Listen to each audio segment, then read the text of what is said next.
I really see some way of experiencing hospitality businesses at home as being one of the permanent outcomes from this scenario. I think businesses need to be thinking about this even now, and I think it's largely going to bear out that being able to offer some way of enjoying and experiencing and interacting with a hospitality business at home is going to be an essential part of creating a sustainable hospitality business 2021 and onwards.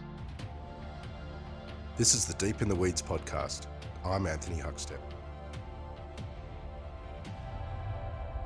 Amongst all the heartache, the tragedy, and the disbelief, one thing that the pandemic has brought to the surface is the fragility and viability of restaurants. Although they are an important aspect of our social interactions, most restaurants live on a knife edge in regards to profitability. What does a sustainable, viable restaurant look like beyond COVID-19? Business person David Mackintosh is a partner in IDES, Ho Fook, SPQR Pizzeria and Pope Joan in Melbourne, and Out in Tokyo. David, how are you going? I'm very well today, Anthony. Thank you. And how are you? I'm good. You're about halfway through this stage 4 lockdown in Melbourne. What's it like at the moment? Well, the sun is shining today, which is new for us. It's been grim weather, perhaps to kind of match the local Melbourne mood. But it's beautiful today. The sky is blue, and I went out for my morning run this morning, and there's a lot of people out and about having their hours exercise. The community seems to be largely playing ball with our obligations. The numbers were low this morning, 113 perhaps, I think. Still some sad, news around the number of deaths, but the number of new cases almost at an all-time low. So I feel like puts a little spring in people's step down here to think that we're heading in the right direction at the halfway point. You're involved in many businesses, not just restaurants, also in the music industry as well. What's it been like, this period of having the first lockdown and then being put into the second one? What sort of impact has that had? I think most people would agree that this second lockdown has been tougher than the first. We really felt like in the first lockdown there was a sense of purpose, that we could get through and potentially have a window that we could open and get trading again and get back to a normal life. But having to deal with the disappointment of a spike, and having to go into a second lockdown, I think has really taken the wind out of people's sails, knocked people's confidence around. And I think not just in the hospitality industry, but certainly in the hospitality industry, businesses that perhaps made it through the first lockdown had a chance to reopen. But I fear for quite a few people in the hospitality industry that the second lockdown is going to take its toll, and that a number of people that perhaps had hoped to hang in there at the end of lockdown 1 now won't be able to do so at the end of lockdown 2. The first lockdown allowed restaurants to do takeaway, and there was a lot of excitement in the community about being able to access these amazing restaurants at home, and that allowed them to sell quite a bit of food. But what's it been like in the second period, now that the mentality is a little bit different and it's kind of something that isn't new to them? That's right. So there was definitely the inevitable excitement, and I think aligned with that, a real willingness on behalf of the general community down here to get behind their local hospitality favourite, you know, and to work out a way to support those businesses because they really wanted them to be around at the end of this thing. And I think a lot of people in the community pretty quickly did the sums and realized that if they continued to spend a bit of money with their local favorite restaurant, cafe, takeaway place, then there was a good chance that they would be around. I think consequentially, you know, that perhaps, I mean, I think that willingness is still there, but this thing has dragged on, and inevitably people are returning to more consistent patterns of food purchasing. It's inevitably a bit more expensive to be buying takeaway, you know, every night of the week. That's got its own economic implications. And when people are starting to feel some levels of anxiety in their own personal budgets because they've got issues in their own workplace, perhaps, then they are inevitably becoming a bit more anxious. I listened to, I think, the chief operating officer of Coles, I think it was, on Radio National last week, and he was talking about the share of stomach, which is this kind of business speak for the total revenue that can be associated with a person's tummy and their their eating habits. And he was saying that supermarkets have actually seen an increase in share of stomach around pantry in particular. So he was commenting about the baking phenomenon, the flour, the sugar, the eggs. Um, that's seen a huge spike for them, and I think while there are a number of people who are doing their level best to continue to support their local hospitality businesses, that is inevitably softening. There's also huge choice now, Anthony. You know, when my one of my businesses, SPQR, we've always offered pizza as a takeaway and on a couple of online home delivery platforms, and our numbers have actually gone down during COVID, um, but because there's probably 10 or 15 times more choice now, you know, for takeaway and home delivery. And that's not a criticism, that's just a simple observation that restaurants that never contemplated actually doing takeaway or prepackaged meals have had to do so out of necessity, and it's created tremendous choice. So, you know, for some businesses that had that as an ongoing part of their revenue, that's actually softened, which is perhaps surprising, but not when you reflect on it. As I mentioned in the intro, you involved in a partner with a number of restaurants. Have they been impacted differently? And is takeaway working for some of them better? Yeah. So with Pope Joan, for example, we really haven't traded since the 20th of March. It's a it's a Melbourne Central Business District daytime focused corporate audience cafe. We we used to sell hundreds of coffees, really great breakfasts, classic lunches to a largely corporate community. And some of the listeners to this podcast who are Melbourne based will have first hand experience about what's happened in the Melbourne CBD, which is that not only have we suffered from a general shutdown courtesy of COVID, but the CBD itself, all the workers were instructed to work from home if at all possible. And for huge numbers of the city, that has turned out to be the case. I mean, I can tell you that we took our usual revenue in the last week of February, and in the second week of March, we took 15% of that revenue. So Wow.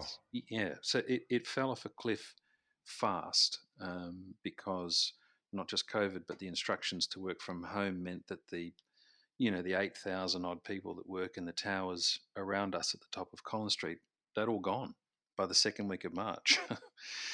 And it's just not a business that was suited to take away.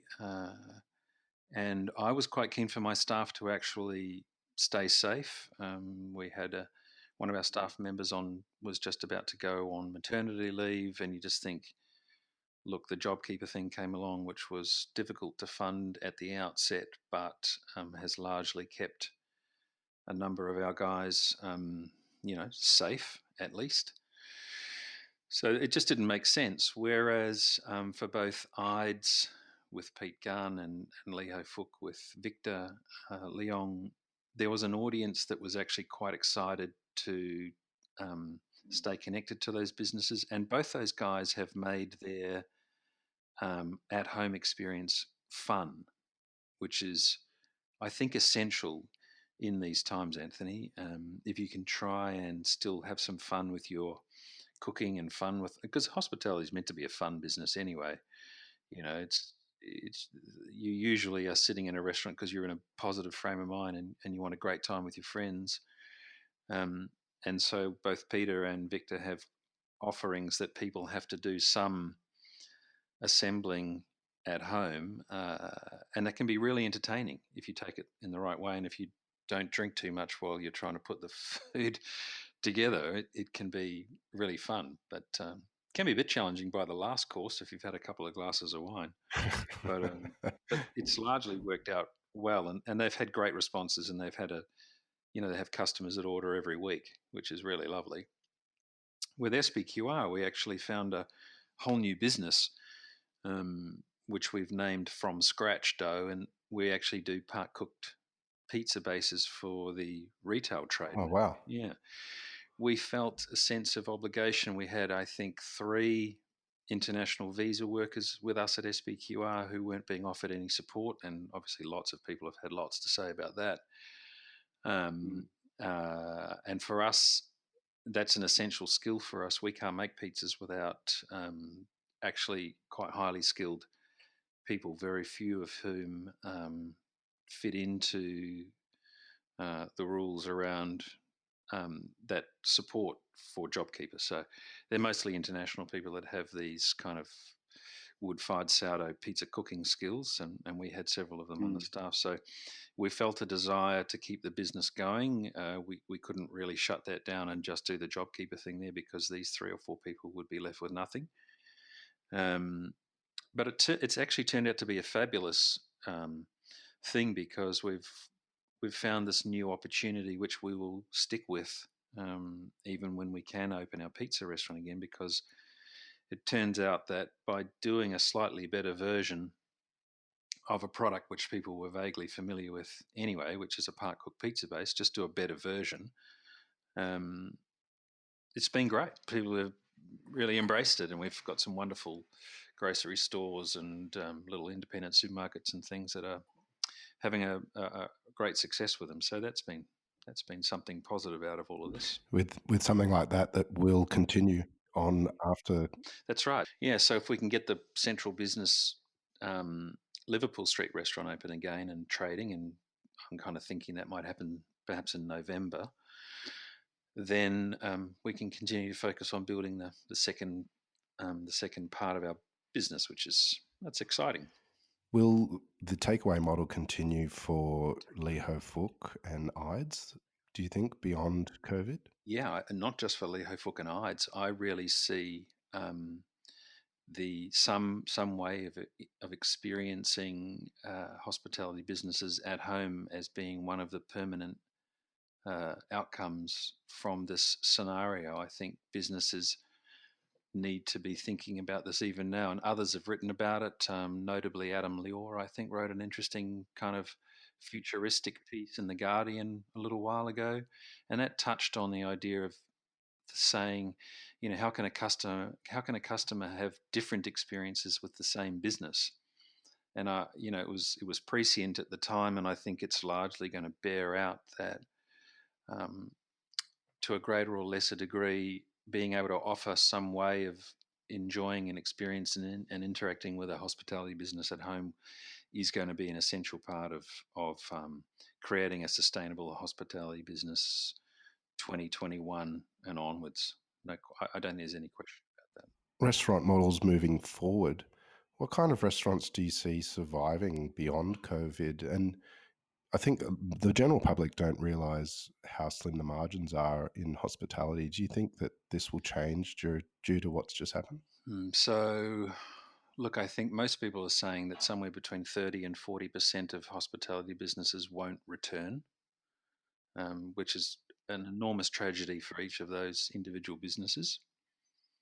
Uh, so, on the one hand, you might argue that that creates more opportunity for those businesses that are still going to continue to operate because there'll be fewer choices for the general public. So perhaps there can be a bit more certainty around pricing. That might be an economic argument to say that that might be one way for hospitality to be more sustainable in the future. But I think that the general observation people are making, which I tend to agree with, is that this sort of fun, fast, casual, everyday knockabout pizza, pasta, burger kind of section of the market should be fine, and that I do genuinely believe that the upper end of the market, where there's a real experience and incredible value for money around it being a lifelong memory that's generated, I think that fine dining aspect has a lot of potential. Um, the middle market's going to be a toughie, because that's the sort of places that you go to on a Tuesday or a Wednesday night when you don't feel like cooking at home and you just feel like a really nice plate of food. And how much of that can be replicated at home by home meal deliveries, or the replacement meals in the premium grocery store down the road, where you can have a similar experience for a bit less. I think there's question marks around that. But probably to extend the sustainability conversation, I think smart hospitality's got to really think about technology now, Anthony.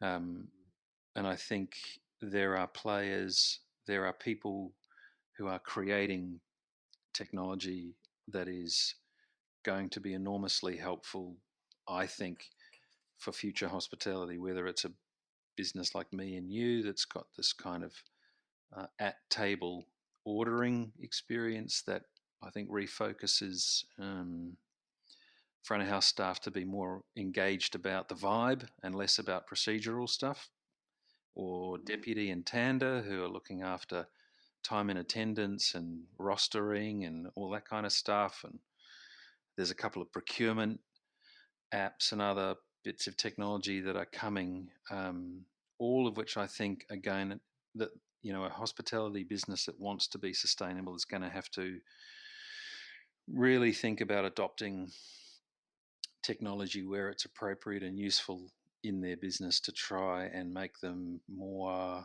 the user experience more enjoyable, but also the planning, the structure, the reporting is all going to be hugely important. Is my view of what hospitality is going to need to embrace.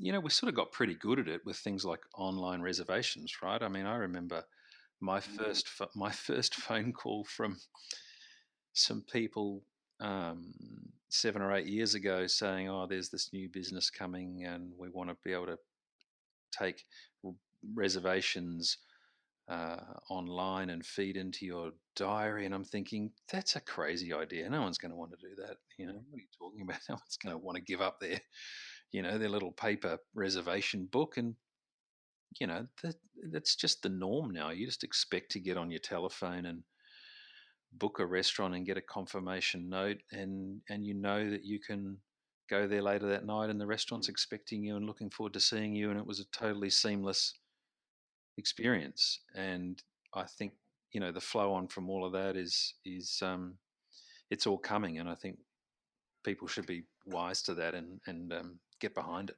Hospitality is not the only sector that you're involved in, but why restaurants? Why have you become someone that can provide a platform for the likes of Peter Gunn or Victor Leon?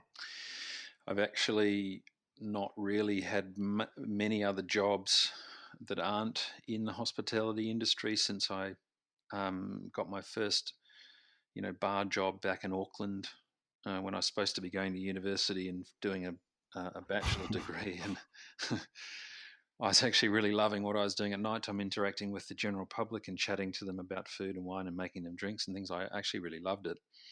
And the daytime at university, I was scratching my head going, I just can't pick one of these things to really focus on. It wasn't resonating with me. So I just decided that hospitality was going to be my thing. And then when I arrived in Sydney in the mid 90s, and I ended up, quite by chance, I'd never heard of Neil Perry before, but I ended up working at Rockpool by reply. I applied for a job there. They needed a barman. I got it. I think because I had a ponytail, and so did Neil. And it's just the most inspiring 3 years of my life. Absolutely extraordinary, and I still reflect on it all the time. That you can have a person who just kind of opens your mind to quality and produce and where it's from and how you cook properly and how you run a proper restaurant with service. And Rockpool in the mid to late 90s was a remarkable place. And when you reflect on the alumni of, the sort of people that have come through Neil's restaurants over the years, they're an incredible bunch of people, and they've all gone on to do fascinating things. And so, I kind of felt like that's what I wanted to focus on. Uh, and I've always had an interest in working with talented people, identifying talented people. And, I had the first opportunity I had to do that was with Frank Kamora at Movida back in 2002, when I was able to join that group of people and help make that business happen in Hosier Lane with a bunch of other people. Um, and it's been a real pleasure along the way to discover chefs who have got they've got a willingness and they've got an idea and they've got a talent and they've got drive and determination. And from a business person's point of view, identifying somebody who is going to throw themselves 100% into their thing, and what they need from you, and you feel confident that you can provide that most of the time, and work in a collaborative way to kind of create this new business together is a very satisfying thing. And it's the same thing for me. I believe very strongly in philanthropic undertakings. So I sit on a couple of boards with mostly arts companies.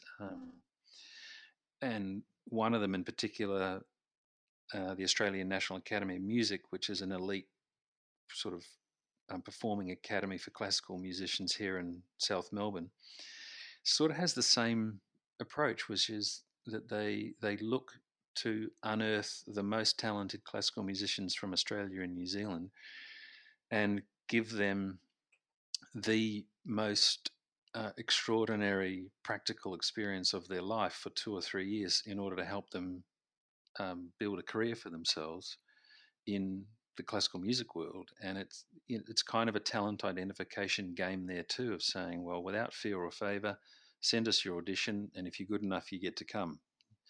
And in Wow. hospitality, yeah, it's an amazing place. And in business generally, I think if you take a view of saying you should be in the talent identification business, you should be looking for the best possible people to work alongside. I'm a big fan of collaborating. I don't own any one business 100% outright. I don't want to. I don't want to attach 100% of my meaning and value and success or otherwise to one thing. That's a bit scary for me. I like the idea of collaborating with a number of different people and having a number of different things, so that you can sort of share the challenges and share the rewards together. It's a journey that I like going on, that's for sure. Do you feel like that in the opposite to that in the industry is a bit of an issue, where people throw 100% of themselves into the identity that they get from their one business? Yeah, it's an all-in attitude, and I guess it's one of those approaches where, when it works, it's clearly hugely rewarding because it reflects enormously on you as an individual when you've got this amazingly successful business. I think the risk to that is when something doesn't work, you run the risk of feeling as though you personally have failed. Where you might think to yourself, you personally have succeeded because your business has, and no doubt it's because you've worked your bum off to make it happen and you had a great idea and your timing was right. But the downside, and I think that's a real concern in situations like this, where there will be people sitting at home listening to this thinking, uh, this COVID thing was not my fault. My business has failed. I've had to let staff go. I've got issues with my landlord. The bank is giving me the shits. None of this is my fault. And that's absolutely true. But you still are going to feel like it's a failure. Um, Perhaps if there are more than one thing that you can be involved in, then the disappointment in one thing might be moderated by another thing hanging in there or still doing okay. And so, across the board, you might think, well, you know, this we can still make something of this. So yeah, I am a bit concerned about investing all in the one thing. I do think that's got a potential risk category to it. Has that diversification that you like to have as a business person been helpful during the pandemic? Yeah, it has, because it's meant that. I mean, if I was solely invested in Pope Joan, then this would be a really tough time for me right now because nothing's happened since the 20th of March. But because the guys at IDES and the guys at Ho Fook are happily doing their thing, and they tell me what they need from me, if anything, on a weekly basis, apart from catch ups and conversations. And um, but whereas with SPQR and the from scratch dough side of things, I'm involved in that on an almost daily basis as we kind of strategize and come up with ideas. And we flipped our business to become a wholesale business. So all of a sudden we have all these people that owe us money, and the strategy around getting money from customers, because in restaurants, if nothing else, at least they're positive cash flow. Customers aren't normally allowed to leave until they've paid the bill. Whereas creating a wholesale business, you're like, where's all the money gone? And then you think, oh, there it is. There's pallets of flour sitting over there, and then I run you run an aged debtors report, and even if your customers are on 7 or 14 day terms, all of a sudden they owe you 20 or 30 grand or something. You're like, there's all the money. So you end up having really different conversations with your business partners than you used to have when you were running a restaurant, and learning the new skills of a wholesale business, getting out on the road, cold calling, setting up relationships with the likes of the IGA group and things like that, where you think, man, in January this year, we were not thinking about trying to get a listing in 15 Ritchie's IGA stores in Victoria, I'll tell you that much. But now we are, So I think just because there's some diversity in what I do, and then the other stuff is having board meetings with non-hospitality related things like music and other things, just to keep the mind engaged and occupied in things that are not hospitality related. But remarkable how the same kind of conversations and the same learnings can be applied across the board, actually. Melbourne's in the lockdown at the moment, where the majority of your restaurants are, but you do have out in Tokyo. What's it been like being restricted to Melbourne, and what's going on there? I mean, obviously, you set up a restaurant in Tokyo so that you can come up with a wheeze for why you can go to Tokyo 4 times a year, right? um, it's a 12-seat um, counter restaurant that serves nothing but fresh pasta, fresh truffles, a glass of champagne, a glass of wine, and we only play Led Zeppelin on vinyl. Wow. Amazing. Yeah. People talk about concept restaurants. I'm like, mate, have I got a concept restaurant? Don't worry about concept restaurants. Um, and Tokyo is probably the only city in the world that a restaurant like that makes sense, because there's a kind of an appreciation for doing one thing and doing it really well. That's a kind of an essential part of Japanese culture and the outlook. Um, and just something that a business partner and I really, really wanted to do. And we were blessed that his sister was prepared to live in Tokyo and make this thing come true. Um, and it's actually similarly challenging in Tokyo, although Tokyo hospitality is open, but we can only be open until 10 o'clock at night. There's some restrictions around that. Um, but not being able to go up there is frustrating, because it's a city that I've come to love very much, and it's a really inspiring place to be. You learn a great deal in a place like that, and being able to sit and have a conversation with your business partner in the venue is essential. And so we're sort of resorting to Zoom and Google and all the rest of it, which is much less satisfying. Um, I, I, you know, it's got its challenges. Landlord's been great. Government's actually been remarkable in Tokyo. They've been at the forefront of business support up there. But we similar to the conversation you and I were having a few minutes ago, we were talking about to what extent does the home dining experience have a future in hospitality. I look at a business like Out in Tokyo, and I just immediately see a future where you've sat in out, you've had your pasta, you've had your truffle, you had a great glass of wine, and the natural next thing is to have a look at the cabinet on the wall and grab a few packets of fresh pasta and grab a fresh truffle and a couple of bottles of wine and take it home with you. And I think that is got to be the natural next step. Back to Adam Lior's thing, actually, which is, you know, sign up for the next special occasion we're doing, take these pre-packed things home with you, interact with our business in more than the one way that we used to be able to do so. It's essential, and it'll be easier for some businesses than others, no doubt, but got to think about it. How has this experience affected you? You like to get involved with really creative people and create amazing things, but has this shone a new light on the industry for you? Uh, Look, it's a resilient industry, and I think there's a number of people in our industry who really couldn't do anything else. This is the thing they just must do. This is their calling.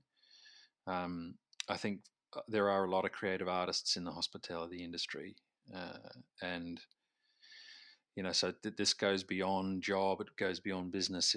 It's their thing. It's their definition of who they are as a person, and it's what they must be doing. So they'll find a way. Um, yeah, it's look. It's difficult, isn't it? In the middle, still in the middle of these things, and still trying to pick the future, Anthony, is very, very difficult. But there will be an industry, and there will be creative people in it. Now's a time for self-reflection and planning, and without sounding trite, it's actually an important time to keep mental well-being and physical well-being in good shape and keep those things aligned, getting some perspective. In Melbourne at the moment, we're allowed an hour's exercise outside. Um, so you just got to take those little things. If you can wrangle an hour's shopping and turn that into another bit of exercise and shopping, then all to the good. But it's the balancing of the creative thought, the creative mind, the creative process, along with health and well-being, uh, is all essential. There was one stage a couple of weeks ago that on Twitter you mentioned it was a calling for perhaps going into elimination to get on top of this thing. And without being able to predict the future, how are you feeling at the moment about the reopening and when that may be, and whether elimination should have happened? Yeah, I'm still a supporter of the elimination strategy. I watched what happened in New Zealand back in March. I have family there, and I thought that by going hard and going early, appreciating that their circumstances were different, they had far fewer community transfer cases and all the rest of it. But I felt that they got on top of things very quickly, and I actually think the hospitality industry is one of those industries that stands ready to assist in an elimination strategy. I think I've made the observation in public before that I think we're pretty good actually at looking after people. We're pretty good at putting in some regulations and some health requirements and obligations. We're pretty good at sanitizer, taking people's names. We know who's in our venue.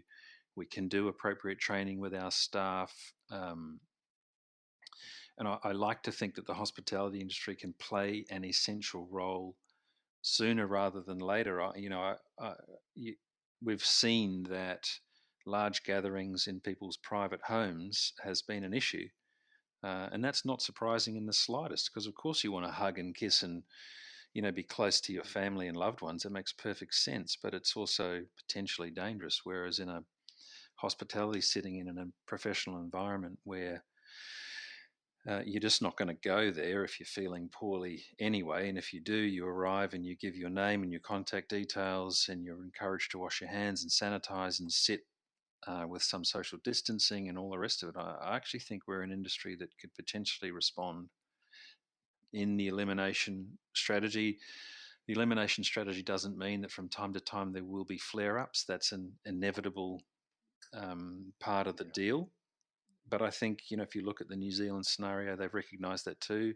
What they are able to do is to respond quickly to what are relatively small flare-ups. If you've largely got rid of it in the community, then you're just dealing with spot fires.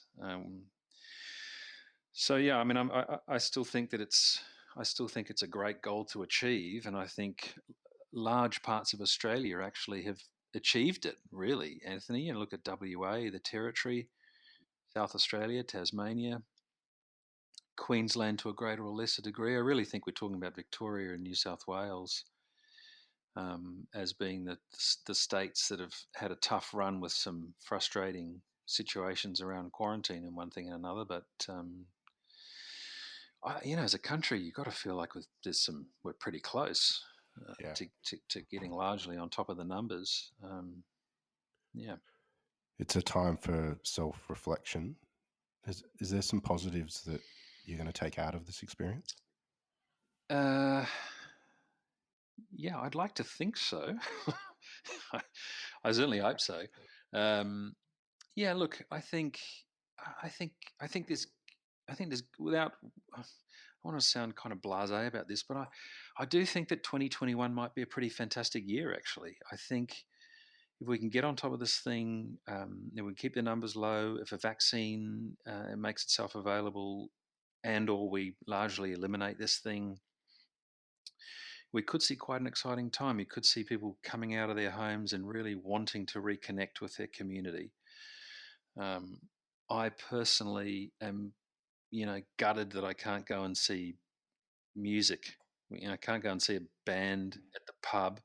I can't go to the opera. I can't go to any symphony thing. There's just massive paucity in a person's cultural life right now. And I feel like the moment we're able to do that again, I think that's just going to be huge. And getting the chance to sit down and share a glass of wine and a meal with dear friends that we haven't seen any other way than a computer screen for a year is going to be big as well. So if there's fewer hospitality businesses that are open next year, but a real resurgence of people wanting them, then the positive side of me thinks it could be quite a year.